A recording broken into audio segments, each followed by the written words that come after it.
Starting in the top right, we have from Team Fnatic. It is Alive. Alive is the reigning IPF4 champion, 64% win rate, beaten people like Polt and actually most recently Joxi in GSTL3 this past weekend. If you guys saw that games between Fnatic and New Star Hoso. He did lose to Tasia, but I mean everyone loses to Tasia. One thing I do like to point out though, that Alive has not been able to really get back into Code S because of his TVT. He keeps losing to Maru in the up and downs, and it's really sad to say, but it's like when Alive is so good TVP and so good TVZ, it just seems that he can't piece it together for when it counts the most to get back into Code S. Poor guy. Let's go ahead and introduce our players, also in the bottom left. Oh, sorry, were you about to say something else? No, yeah, let's introduce our players. Bottom left-hand corner, it is Root Masa. Of course, the purple Terran over here, cross positions on Entombed Valley. Now, here's the real test. And this is kind of difficult because a lot of people don't know of Masa, don't know how powerful he is, how good his macro is, and really how well put together he's had his builds, I think. I mean, it really showed in the open qualifier last season where we saw him obviously emerge. But what stands out in my mind is how is he going to keep up against a Korean powerhouse? We really haven't seen too many live games of him or really high-profile games of Masa. How is he going to match up against one of the best Koreans in the world? Well, Masa does have a pretty decent win rate in TVT recently. He's beaten Thorzane in the EG Masters Cup, taking out QXC. In QXC, his TVT, if we saw last week, almost took out MMA. Yeah, so that was I think sick. Masa's already in that discussion, Andre. It's not necessarily whether or not Masa will be able to prove himself, because he already is here and he's able to have this platform. But I think when people saw, his series when he played, when Root was matching up against some of the highest name teams like Evil Geniuses and whatnot, I think Masa proved himself really well there. And I think people also forget that Masa is Korean as well, so he's got that advantage, the Korean advantage. The Korean advantage. He is living in Canada, though. He is living in Canada. In the for everyone gates. Wondering.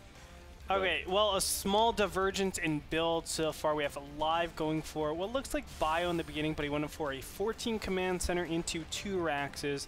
This is something that we have seen normally when the player goes Bio. You can get by with only 1 barracks and defend properly.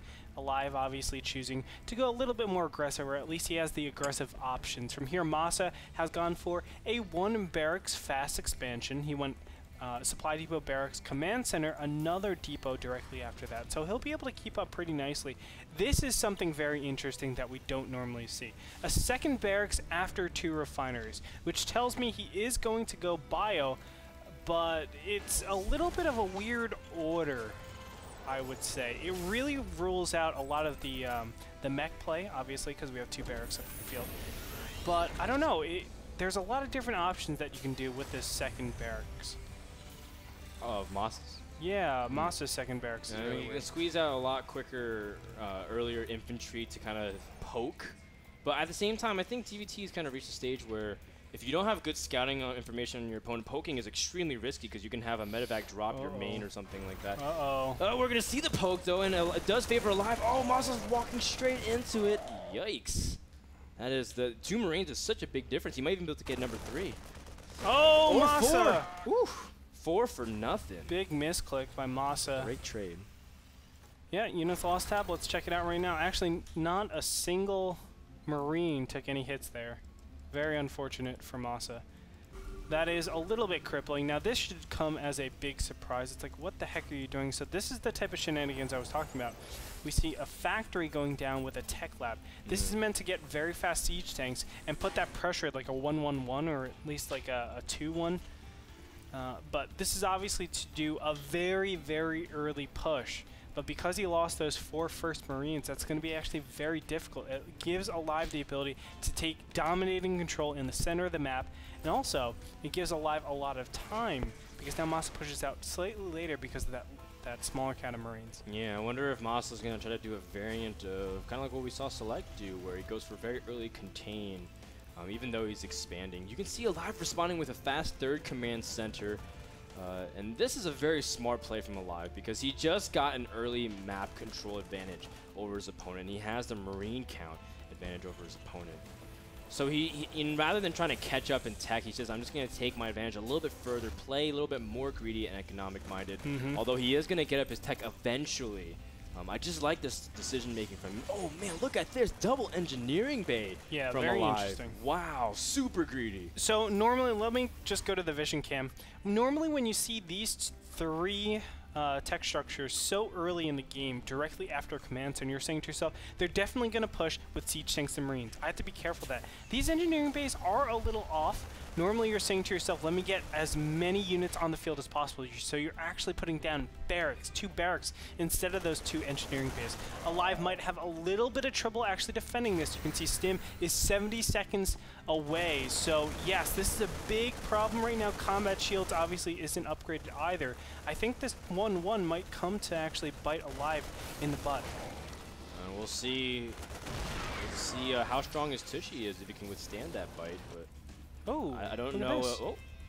Masa took the 3rd base, and Alive is right there to actually spot it. Wow, that's actually very critical for Alive. Ooh, Alive is pulling his SCV. He really thought that Masa was going to commit to this. But he's just like, well, wait, he's actually not here, and Stim's about to finish, so I'm actually not in that bad position. And the SCVs were like, okay, well, you obviously didn't need us. Go back to work. So Alive is just waiting for that Stim to actually finish. Even from there, he shouldn't be attacking. I think what he should really be doing is getting that Marauder count, getting his combat shields, and just sitting back. You can see really, really bad production from Alive so far to deal with this incoming push. You know, Masa is actually playing this beautifully, and a Stim might be inbound. Now, every single attack that happens from Alive is actually a crippling blow, because remember, he doesn't have any medevacs around Frodan. That is a big problem. One siege tank way out of position here, but Alive going for the counterattack. I love this decision. Yeah, and I mean, because Masa, I mean, even though, yes, he has Marine tank, he doesn't have Stim, so he doesn't actually have that much mobility. The only form of mobility is in the medevac. Alive, I guess he's set up to see if he can cut off reinforcements, but he hasn't really seen any. Masa's been sitting back at home, realizing there's a counterattack opportunity, and instead he's going to wall off with a few more Raxes and a couple bunkers. Great play. Alive immediately evacuating his natural as well. So Alive doing the right decision, going to the 3rd base. Masa is playing it very risky by trying to get this over command center. This command center will die. There's no chance. One Stim will be able to kill this. He might not even need the Stim. Nah, no need to Stim, and Masa, oh man, losing that command center does kind of put Alive at a different pressure situation, saying, well, now I can stay 2 base on 2 base. And I did, you know, I can stall his economy even further because he's got triple orbital compared to his opponent. So Alive's actually in a pretty good spot still, as long as he can eventually take over this position. So what he's doing is suffocating this.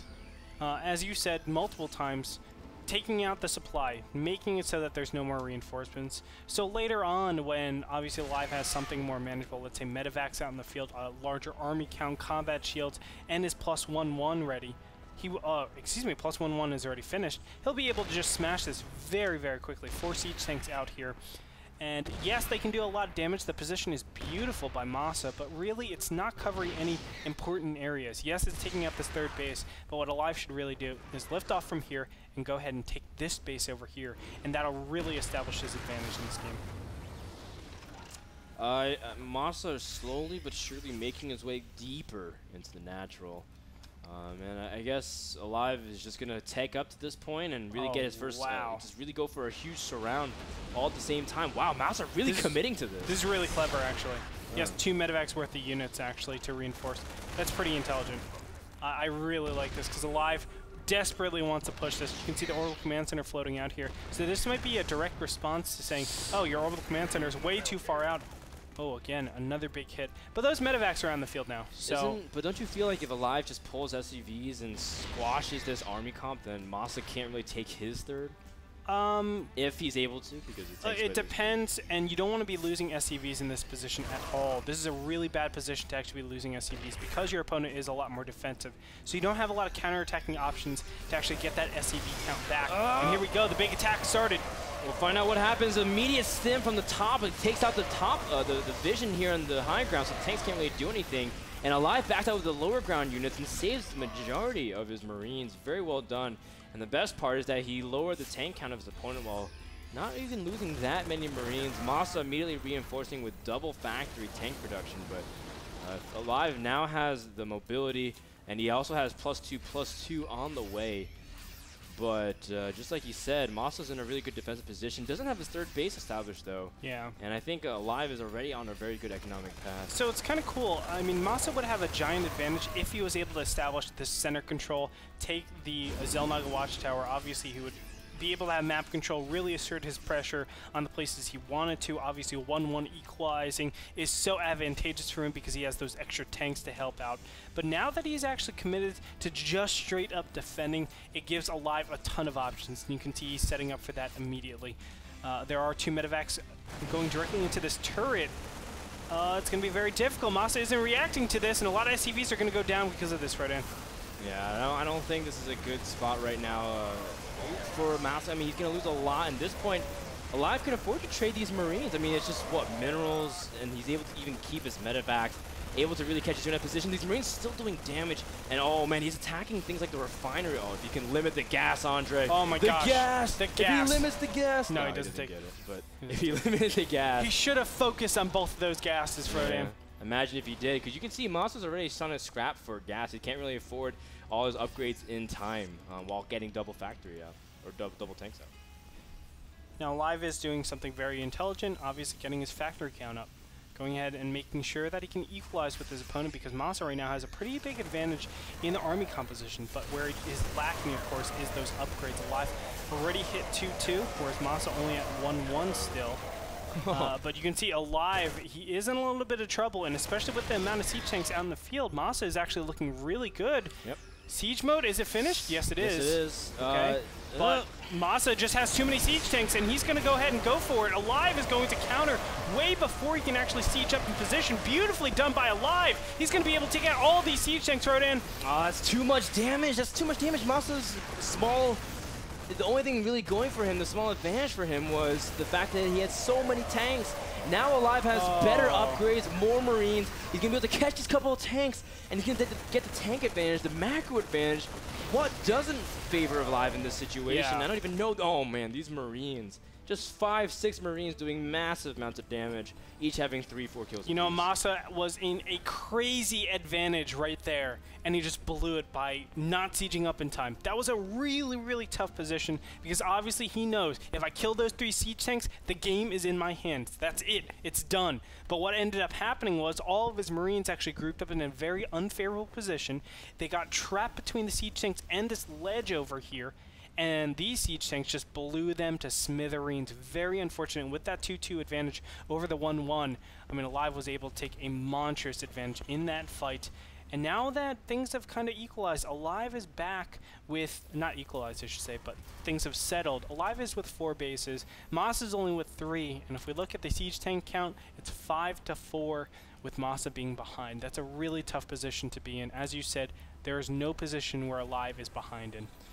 And it's just, yeah, maybe 6-4 isn't that strong of a count, but it's because Masa was up, 9-10 tanks to the 2 of Alive. Yeah. That kind of swing is huge. Let's take a second to look at the action of what just happened, of how Alive engaged onto Masa's army. The big thing, as you can see the instant replay, is that Alive was able to set up a huge concave from the beginning, and he didn't even really use his tanks. And the big thing was that Masa put his tanks in front without having his Marine support at that point, even though Masa didn't know where his opponent is. That's why it's important to scan. Beautifully done. And now we have a big engagement actually going into the live match. As you can see, Alive getting very, very advantageous positioning on his opponent. Exactly what Masa wanted to do, but look at the supplies, 200 to 100.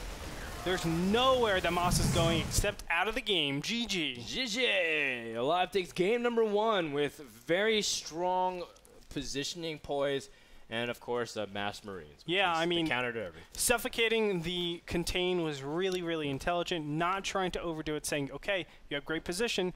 There's no reason why I should be trying to stim in here and kill it. It's a lose situation if I do that. It's a losing line. Just sat back, took his 3rd base, still stayed on 2 base, threatened the counterattack, was able to manage to swing over and get that 3rd base, and from there he just played it out beautifully. I mean, he really used his advantages, his upgrade advantage and his mobility advantage to the best capabilities, and that's what gave him the game. I do want to emphasize that sniping the 3rd is huge just for the mental patience of Alive. A lot of people, when they know that they're behind in TVT it just kind of makes them feel like they have to rush. And with tanks and rushing, it always always ends in a bad situation. Alive might feel like he has to make something happen because he says, if I play this far down this whole time, he's going to get too big of an advantage. I won't be able to break the contain.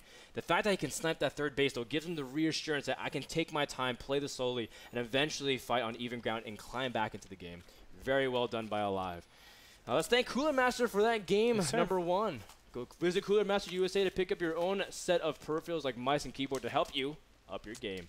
We'll be back with game number 2, live between Alive and Masa. Yep. Don't go anywhere. This is NASL Season 4, Week 1, Week 2, Division 2, Division 1. What number is it? I don't even know. We'll find out. Week 2, Division 1. Week Later, 2, guys. Division 1. That's See you in a little bit.